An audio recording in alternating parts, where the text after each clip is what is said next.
Nézzék, milyen könnyedén halad a vírókábelbehúzó a többszörösen meghajlított gégecsövekben. A kivágásoknál látható, hogy a fej az íveket követve szépen akadálytalanul halad előre.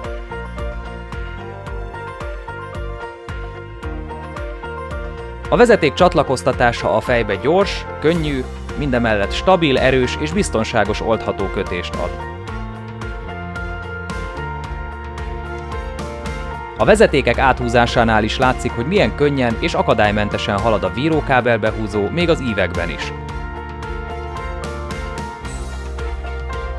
Akár 12 darab 1,5 mm-es MCU vezeték is áthúzható vele. A csatlakoztatási pont így is alig haladja meg a 10 mm-t, míg ugyanez a csatlakoztatás a hagyományos, szigetelőszalagos megoldással közel 20 mm is lehet. Ennek áthúzásánál is stabil, erős kötést biztosít a víró feje.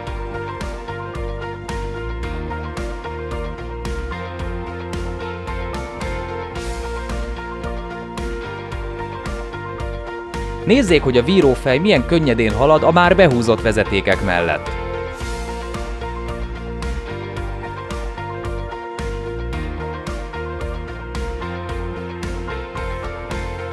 És a további vezetékek behúzása sem jelent gondot.